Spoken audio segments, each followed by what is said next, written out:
Hey guys, welcome to Bookworm Brie, and today we're going to be trying something new. We're going to try, floor thoughts with Brie and Grogu. Today, this is going to be a pretty quick one, I think. So I attempted to read The Invisible Life of Addie LaRue, and I was making this like a reading vlog and all that stuff. Probably won't finish up the reading vlog, but we shall see. Maybe that'll be next week. Anyway, I was reading it, and I couldn't finish it at the moment, but I was trying to annotate it for my friend, and yeah, I can't give it to her past this week, so I had to give it to her today, and I couldn't finish reading it fast enough because I've been busy, and we had to do a change of scenery because we moved my desk out of here, and if the lighting is weird, I have it on green, so, but anyway, today I'm going to be reading a couple passages from the Book of Useless Information, and we're just gonna discuss them. That's another couple things. Readers become distracted. Sorry. Anyway, the joke behind that. Funny. One of my favorite movies is Indiana Jones. I just love it so much, and I love Harrison Ford with all my heart. I haven't read this though, so I'm scared, but in Raiders of the Lost Ark, Harrison Ford faces off a sword-wielding enemy in a busy marketplace. While a swordsman performs some showy maneuvers, Ford just raises his gun and shoots the man. Originally, Ford was supposed to snatch the guy's sword and with his trademark whip, but he just couldn't perform the maneuver. Frustrated after many tries, he ad-libbed the shooting, and director Steven Spielberg liked it so much he used it. I actually knew that, unfortunately. Ooh, Star Wars. This is actually kind of fun. The Star Wars series seemed to have a lot more than its fair share of famous goofs. In the final Luke versus Vader battle sequence of The Empire Strikes Back, Luke kicks the Sith Lord off a ledge in a carbonate chamber, then jumps down after him. Before the scene cuts, Luke's head reappears as the actor bounces back up from the trampoline he landed on. Huh. Anyway, I don't know why I'm having such a hard time using English today. One of the most popular movie mistakes occurred when a stormtrooper in Star Wars: A New Hope hit his head on a too-short door while walking into the Death Star control room. The digitally remastered DVDs even highlighted this goof by adding the thunk sound. It's true. I noticed that when I was little. This is a pretty cool book. So yeah.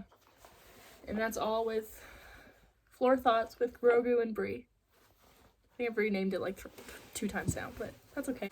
Okay, so I'm going to be talking about my most favorite read I read in 2022. This one is definitely on my favorite books list now.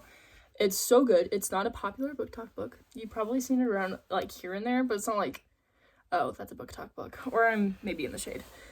But like, it's not that popular, but I loved it and I found it through book talk. But anyway, it's called Frostblood. I read the first book. It took me like 2 weeks to read the first book because it was just kind of slow. And then I got to the second book and I was like, oh, this is good. This is very, very good. And then this one made me cry a lot. She ended the series so satisfyingly. Like, I actually really want to reread these books, but it was really good. So I highly recommend this one. It's about a girl who, her name is Ruby, and she has fire powers, right? Crazy. Anyway, and then she lives in a place, this was also like a year since I read this, so if I get anything wrong, whoops. But she lives in this place where there's the people with the Frostbloods, and the Frostbloods hate the Firebloods. So then they find out, well, maybe they find out, who knows. I'm trying not to spoil much, but I'm pretty sure it even says on the back that she finds out. Yeah, anyway, and then they, like, train her. Yeah, and there is a love triangle. And it is kind of enemies to lovers. So if that's your cup of tea, definitely check out Frostblood. And if you do read it because of me, tell me in the comments. Or at least, like, double like the video. Plus, I think the cover is really cool. But yeah, anyway. So it's really good. And I annotated, I think, the last book a little. But it gets sad. Like, really sad. So definitely check out Frostblood. I give it 5 stars. And I don't give 5 stars very easily, so. The first book was probably, like, 4 stars, but then, oh, it was so good. And, like, even the second book, so you know how, like, when you're reading a series and it's, like, a trilogy, the second book is kind of, like, really slow. Like, I'm sorry. I love Shadow and Bone, but the second book, but no, not with this one. This one was really, really good. And, like, yeah. But seriously, the first book was the only thing that was kind of boring. So I definitely do recommend this book, like, highly, like, very highly. So yeah, and there's, like, castles and enemies to lovers. There's kind of like a Colosseum thing, so it's kind of like the Hunger Games. And there's, like, the training scenes with the enemy, you know, that trope. I like that trope. And then, yeah, it's really good. And then there's the love triangle, and that gets juicy, but it's still young adult. I would recommend this for age, probably, I even think I put the age ratings in the book. I did! Okay, I'm gonna read you guys I gave it 3 stars. Okay, I said I would read again, but it's not perfection to get 4 stars or 5 stars. Okay. Ages 13 plus, some brief kissing scenes, but it never goes further. And the violence is pretty descriptive, so if you don't mind gross details, then flip the page. So cheesy. Anyway, and then for this one, the second book, I didn't review it. Probably because I was like, give me the next one. It's a really good, like, page turner, too. Especially the second. And then I gave this one 15 older. And then I go, made me cry. Good luck. And then 4 to 5 stars? Well, 4 out of 5 stars? No, I rate this one 5 stars.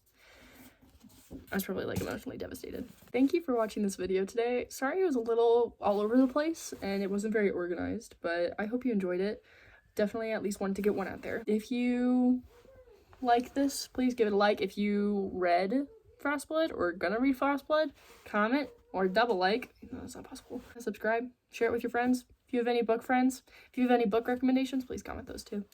And yeah, check out my Pinterest if you like watching, like, memes and all that stuff, like book memes. They're pretty good. I'll see you guys later. Bye.